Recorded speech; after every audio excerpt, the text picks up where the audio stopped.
to structure and share agreement. At this stage, angel investing is definitely an unregulated market.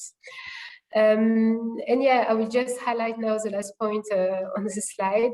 This is Africa. Clearly, angel investing is tough in developed markets. Angel investing in Africa is even more,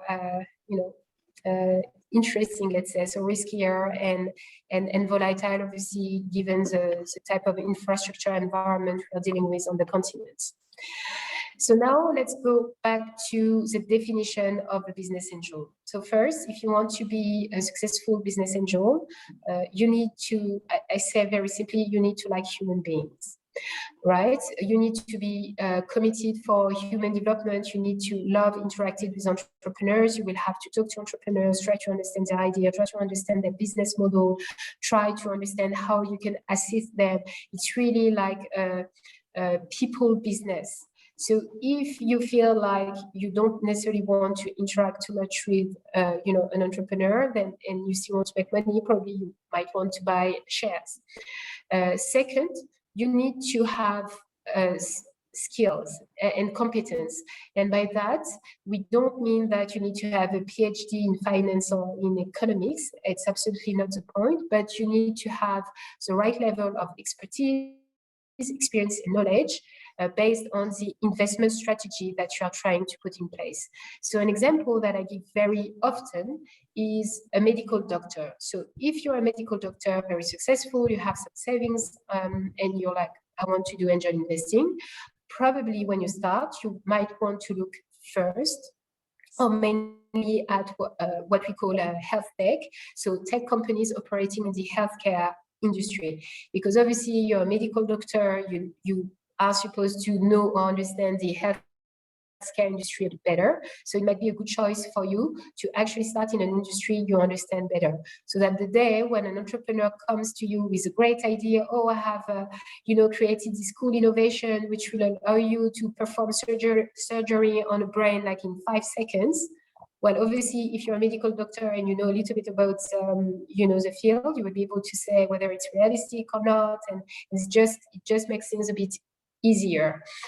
But obviously, once you're comfortable, you can start investing in many industries, even if you're not, fully knowledgeable about it. Then you need to be patient. Right? So you have to understand that the capital you will invest in a startup is invested for a long period of time. So up to 10 years. And it's really the timeline that you have to keep in mind. Obviously, you're lucky, you can invest at a pre-seed seed level, and then there is a Series A event, a big VC fund investing in a startup, and they tell you, okay, we're going to buy you out at a great price, fantastic. And then maybe you will only stay in the startup for like 2 or 3 years, but very often you might have to wait a bit longer to actually, get some liquidity from your position. So the last point about who can be a business angel, we talk about compliance, so accreditation and regulation. I think this point is relevant in some countries. So for instance, in the US, from what I understand, to be able to invest in some startups, sometimes you might have to prove that you're a qualified investor. And hopefully I'm not saying something wrong or stupid. I'm not an expert, but I think typically in Africa, it's not necessarily the case. You don't need an accreditation to be able to invest in startups, which is why it's maybe even more important and relevant on our continent to join an organization like ABAN, where you can meet other business angels, you can share ideas, you can kind of de-risk your investment strategy in the field. On the right-hand side of the slide, we've tried to summarize at the end who should be a business angel, and I think I have already explained some of the concepts we have laid out there. So without repeating myself, I think, yes, it's important to have a high tolerance for risk and failure. I've already mentioned that, but also to have an even temperament. Obviously, in the life of a startup, especially when the startup is failing. There will be few moments where the interactions with the entrepreneur can be quite tense.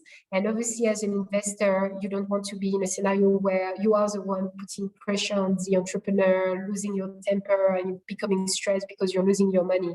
So it's quite important to make sure that you have the right temperament to become a business angel. Yeah, as I said, it's important to have people skills. You need to have people skills to find the right entrepreneur. You need the right people skills so that the entrepreneur actually want to work with you. In some countries, just giving some random example, but let's say Cape Town, cities like Cape Town or Cairo, the market of angel investing is becoming so competitive that actually startups can choose and say, yeah, I want to work with investors, or I don't want to work with them. You need to make sure that you have the right people skills. And yeah, personal networks. It's quite important to make sure that you have the right networks when it comes to identifying and understanding the startup in which you want to invest. And it's also important to make sure that you have the right network so that you can add value to the startup in which you invest. So for instance, you invest in a health tech company. Obviously, if you're a medical doctor and you know a lot of pharma companies who could be the clients of the startup, it's great if you can introduce the startup to some of their potential customers. So now let's dig a little bit deeper in terms of what is the actual value add of a business angel. Obviously, we all focus on the money. When we think about angel investing, the first idea that comes to our mind is obviously you give money to the startup. And there are different types of financing structures you can use. You can invest through equity instruments, through debt instruments, through quasi-equity instruments. It's starting to be a bit technical, and if you guys have questions, you can talk a little bit about that. But in addition to money, there are also two other things that are critical for a business angel. You need to be able to commit your time to the startup very often. Some startups will request or will need some mentoring and advising session with their business angel.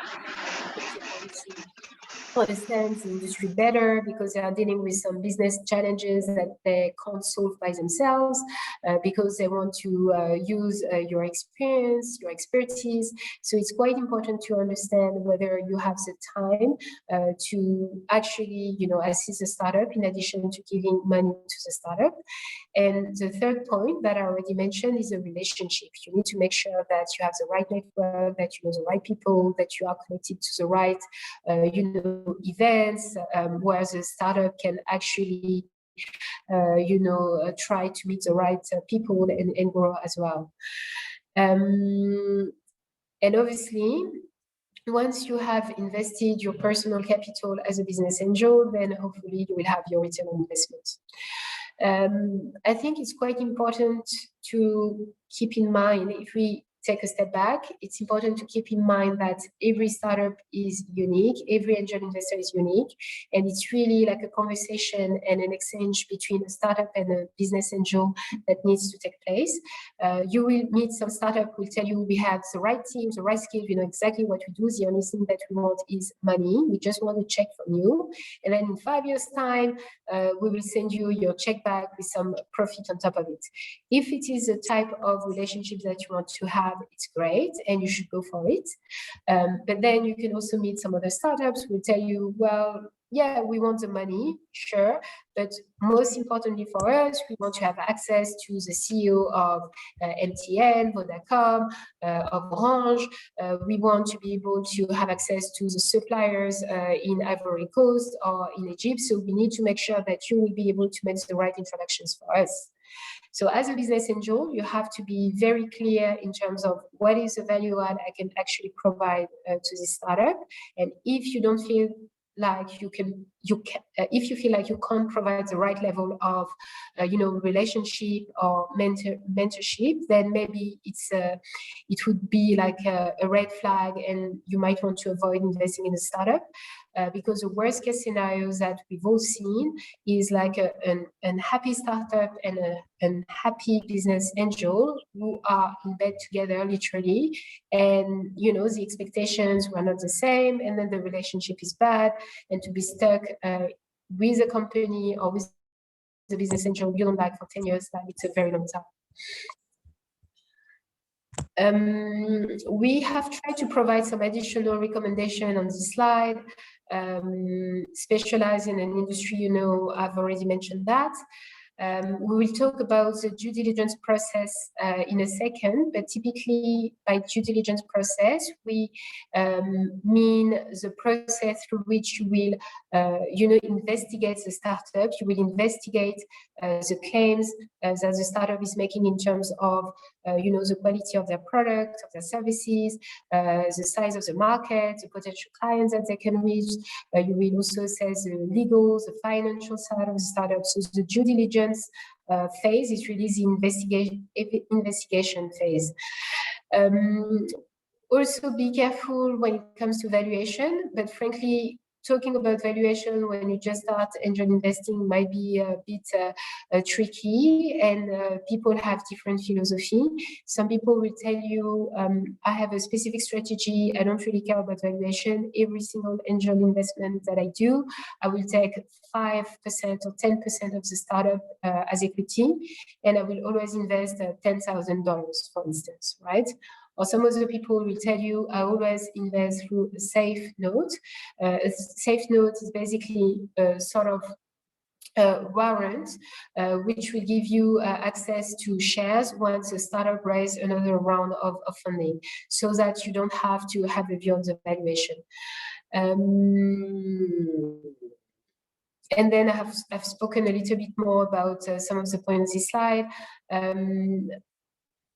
Yeah, invest in convertibles notes only if capped. I think it's a bit technical at this stage. If you guys have questions on it, I can speak about it, but I don't want to spend too much time on it at this stage.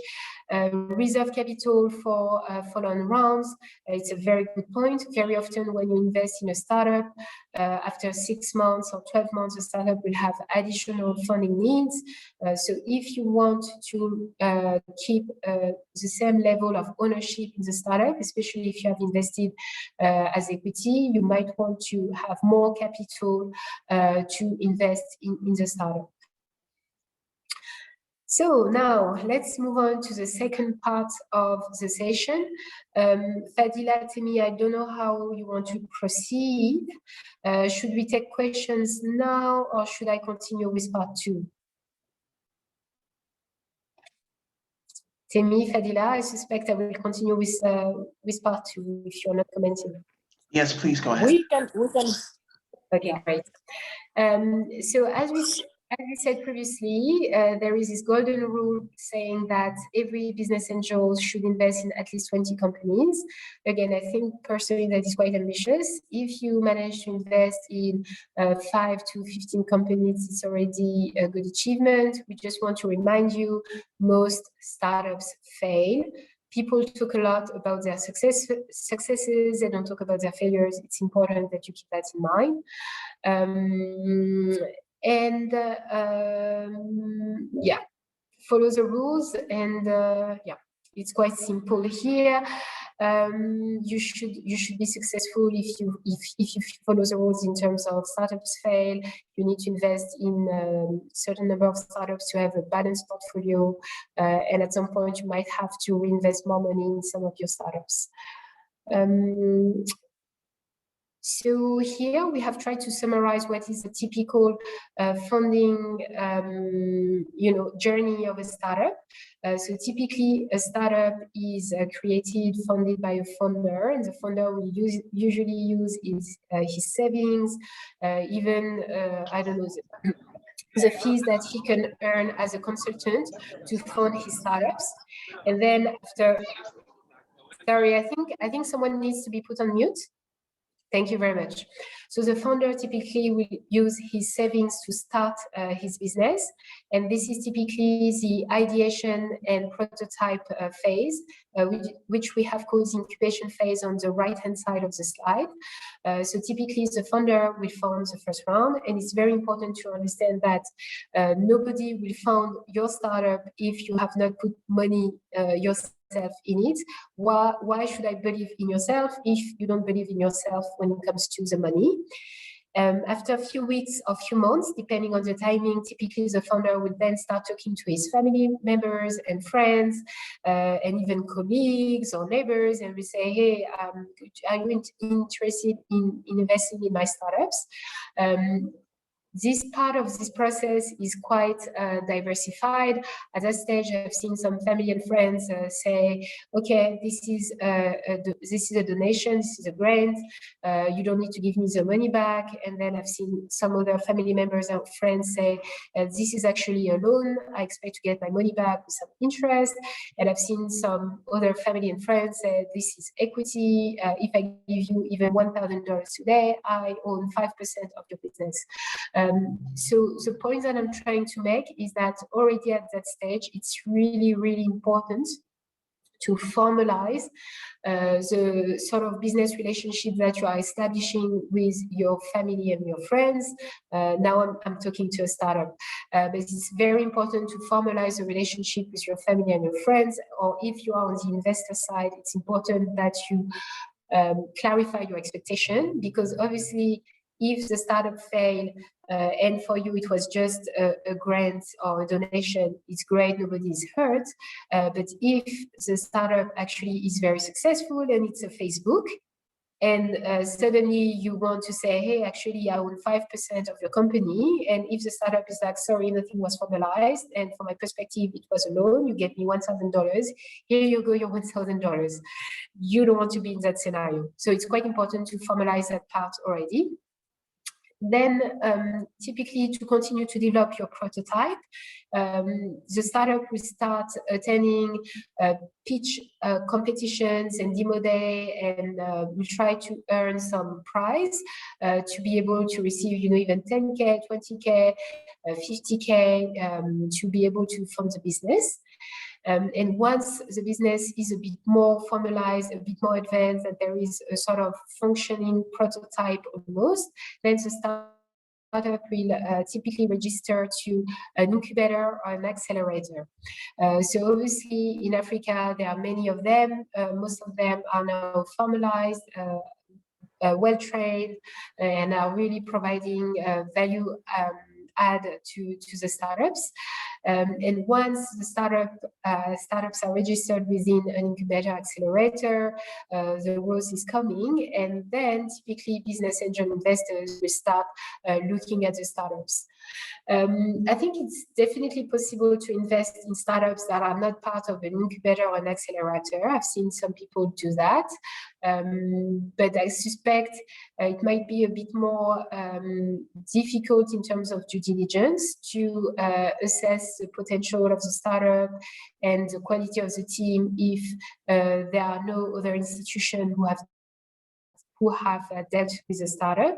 While if you pick a startup which is coming straight from an incubator and accelerator, you know that there has been a process where the startup has been selected, the startup has been vetted, so it can be quite helpful in terms of due diligence and like relationship. So hopefully you invest the money as a business angel, and suddenly we are moving to the acceleration phase. The revenues are starting to come. The growth is materializing, and then the VC funds are finally knocking at the door at the Series A level. So the definition of Series A is vary from a country to another one, but I think typically Series A entails a fundraise of at least, let's say, $1 million and more. And then once a startup has grown a bit more, then you could move to growth capital and Series B until Z, until the IPO or the trade sale. And obviously, this is a theoretical path that we are giving you, but some companies might skip those different stages. So just to summarize one more time, first phase, the ideation, it's probably what we call pre-seed. It's when a startup has just an idea on a PowerPoint page, and it's very risky. Then you move to here what we call the prototype phase. It's typically when the startup will come to you with a prototype, or let's say an app on the phone which is functioning but is not on Google Store yet. So it's what we call the seed phase. And it's less risky than pre-seed, but it's still a bit risky. Typically, this is when angel investor will invest. And then once the startup has started to sell the product to customers and is generating revenues, this is when we move to the acceleration phase and when VC funds are starting to look. How can you identify the relevant startups to be part of your portfolio? Obviously, there are various routes that you want to identify. So first, personal connections, obviously, and if you have other friends who are also business angels, it's very easy to chat and to discuss business opportunities. But obviously, it's always easier to formalize this type of personal connections through an angel group or an investment club. And again, the advantage of ABAN when it comes to that is that ABAN is really a collective of many angel groups where we can share business ideas and due diligence processes and lessons learned from, our investments. It's always a good way to de-risk your investment, to actually chat and look at investment with different people, because obviously you might perceive certain risks or certain opportunities, and someone with a different background will have another view. It's always good to have a diversified view about an investment and then to make an informed decision. And then on top of that, the advantage of being part of an angel group is that you can all add a different value in the startup, assuming that you decide to invest. Another good way to find the right startup is obviously to attend business plan competitions. So for instance, every year you will have organizations like Seed Star, Africa Arena, Y Combinator, and almost all incubators having like demo days or business plan competitions. And if you attend those competitions, you know that the startups have been selected, are well advanced, and it's a good opportunity to find, startups that are relevant for you. Obviously, you might want to attend startup conferences and events as well. So a city like Cape Town, for instance, has many of them. And then obviously you can find business opportunity online on websites like VC for Africa, for instance. But obviously if you do that online, especially if there's the opportunities in another country, it might be difficult to have a good feel of, the quality of the business of the team. So again, if you're part of an organization like ABAN, you can always try to find an investment club who is based in the country, in the city where you have found an opportunity.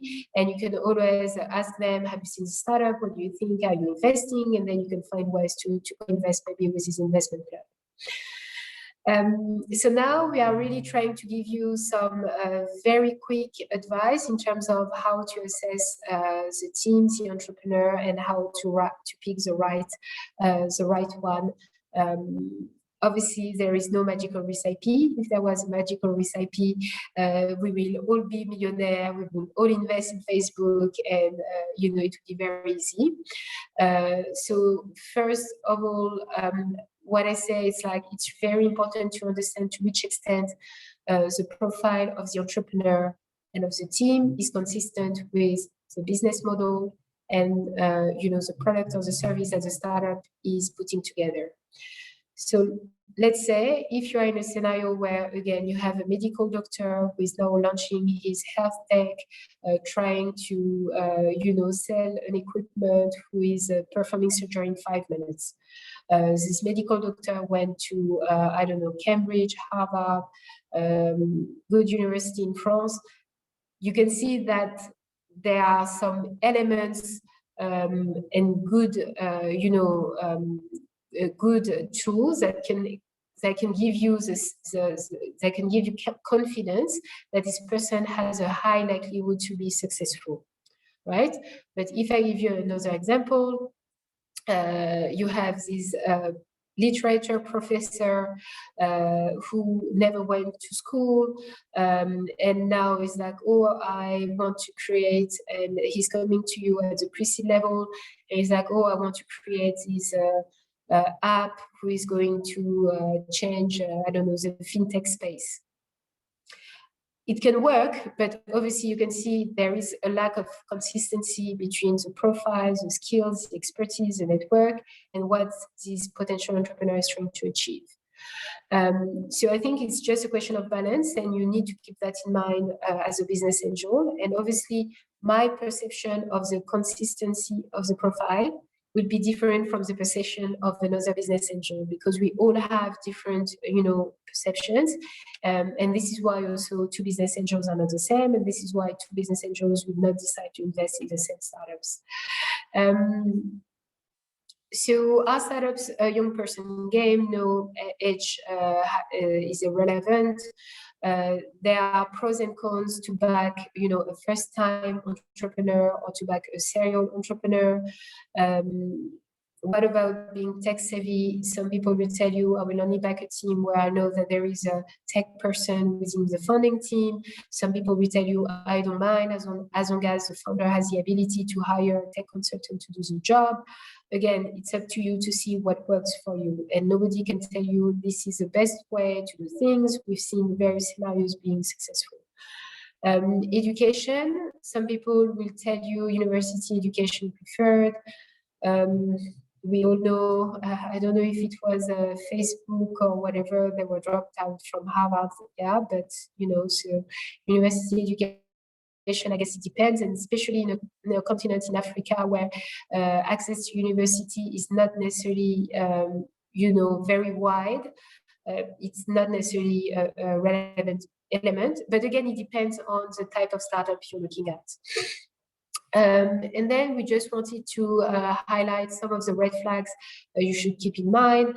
If you feel like the founder is a bit unrealistic when it comes to his claims, his assessments, his financial forecast, when you feel like the founder is not consistent when it comes to the story he's telling you.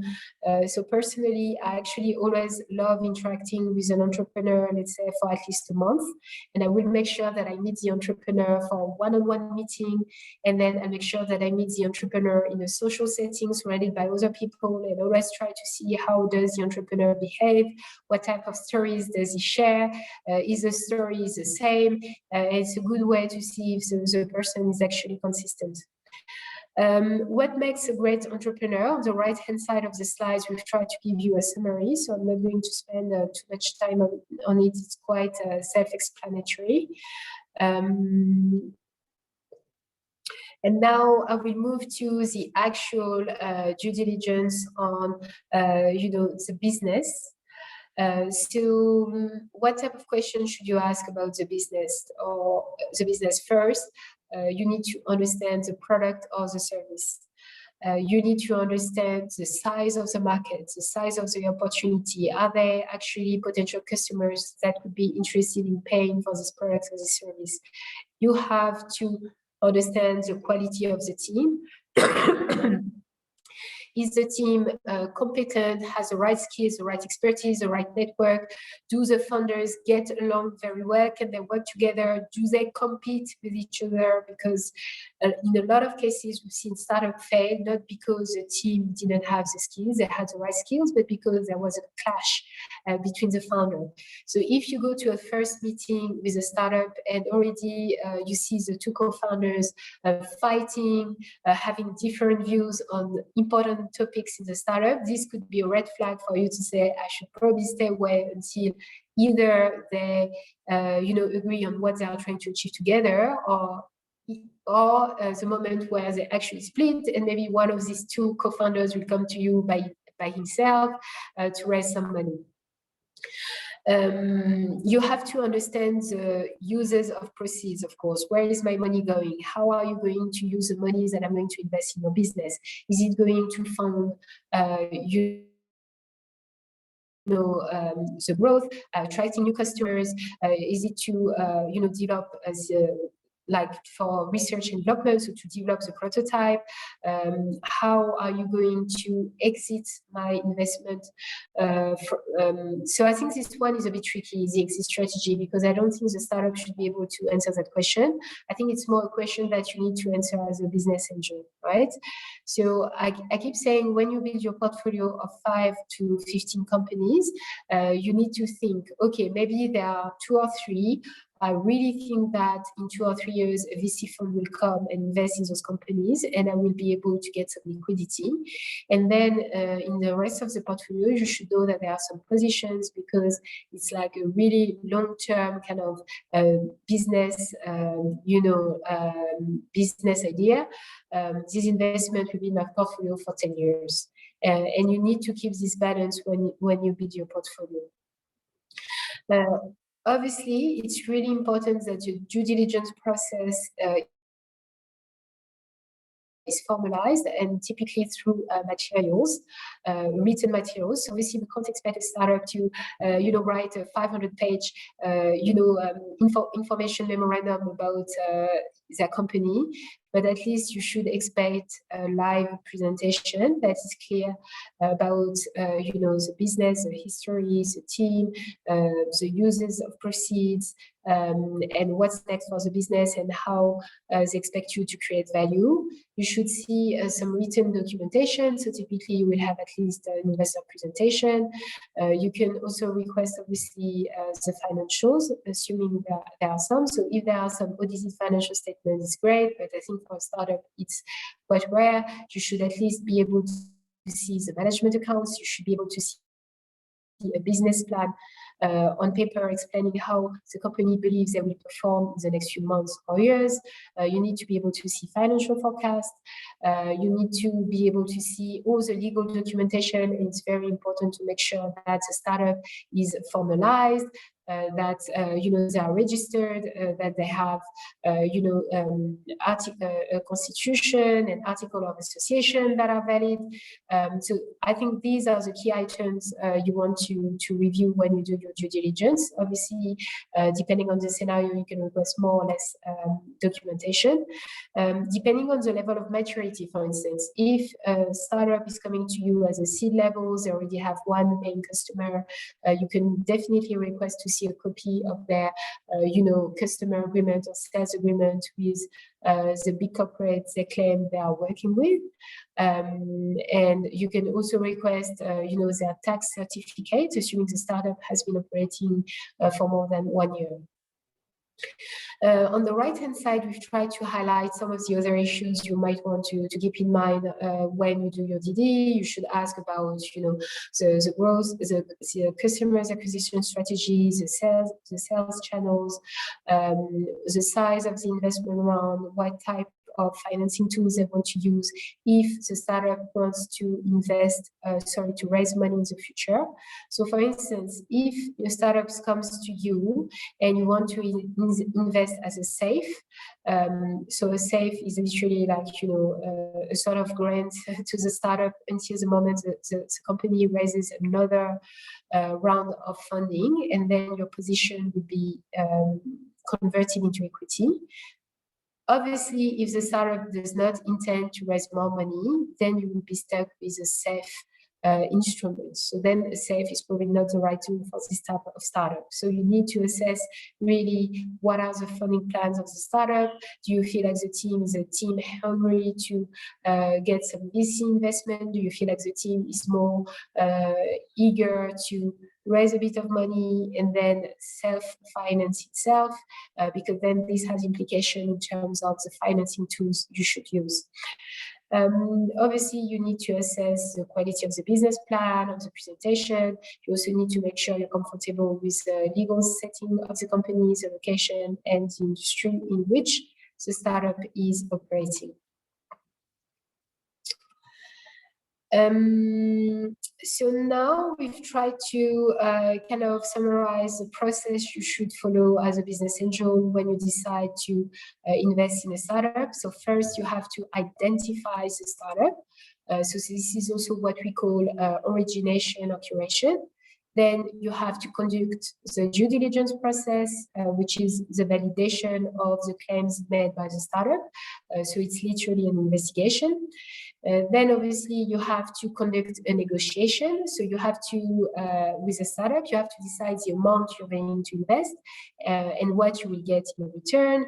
Again, you can invest as an equity provider, as a debt provider. You can also use convertible, safe, or you can also decide to give the startup a grant. But frankly, you're not going to make money if you do that.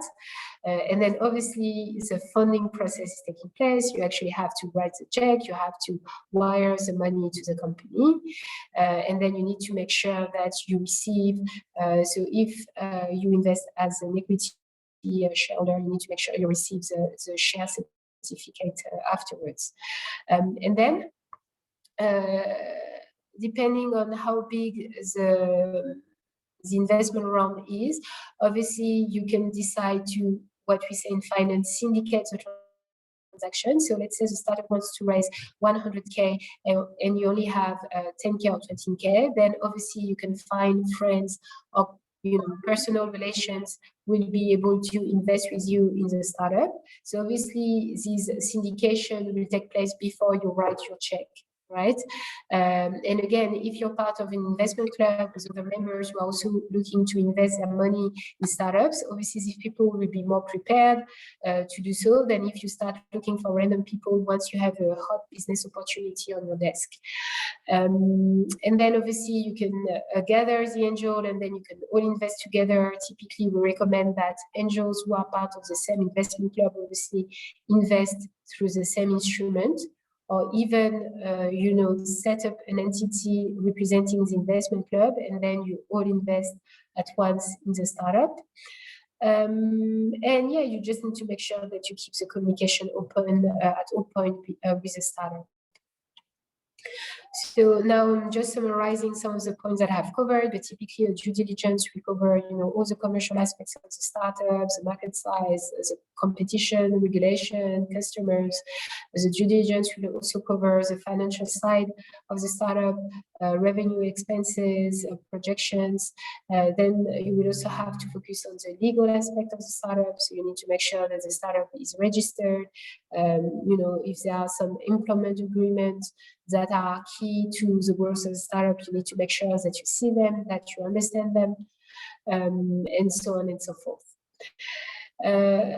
So now here we have tried to summarize very briefly how you can make money as a business angel, because obviously the profit that you make is the difference between the value at which you sell the company and the value that you had invested in the business. For the rate of return, this amount will be the rate of return will be the amount you have created, but depending on the number of years of the time that it took you to actually make this money. So you will understand that it's better to do 10 times your money in 1 year than to do 10 times your money in 10 years. So it's basically what this slide is saying. So here we have tried to give you some, guidelines in terms of how you should build your portfolio. So again, obviously, this is not like compulsory, and all business angels and all investment clubs have different philosophies. But yeah, typically, if you have a portfolio, a balanced portfolio, you can decide to keep all your positions at the same type. So say I will invest 10K in 5 to 20 companies, but you can be in scenarios where an opportunity is so attractive or the investment round is so big that you will be like, okay, in most of my companies I invest 10K, but for this company I will make an exception, I will invest 20K. Again, it's quite important to understand that the returns generated by your portfolio needs to be high, because you're taking a lot of risk by investing in a startup. So again, if you don't generate at least a 25% IRR, it might not be worth looking at investing in a startup. So when it comes to the valuation, I don't want to spend too much time on it today. We don't have time, but we have given you some of the methodologies that are kind of used in the industry.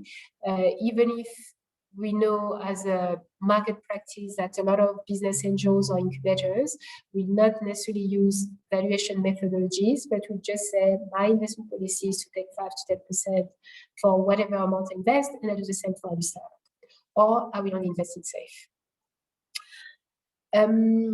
I think we have covered all the topics that are on these slides, but I think it's always good to remind you of the different funding stages, and we've tried to also highlight the different type of financing tools you can use at those levels. So you can see that typically at the seed level, the funders will have, equity. And very often the funders will look for grants.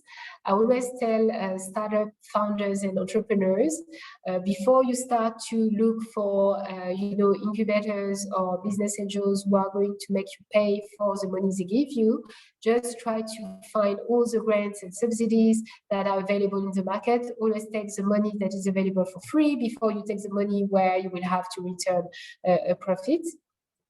Then obviously you have the early stage where you could use tools like bridge loan or preferred shares, safe, convertibles.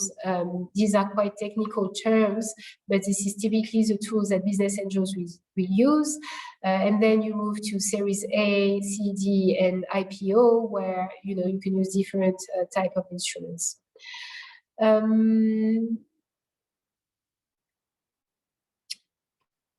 Just in terms of definition, a term sheet is typically the legal document where you will highlight the main features of the transaction in terms of financing tools, size, uses of proceeds, and where you agree between a startup and a business angel how you're going to invest and how the investment relationship will work.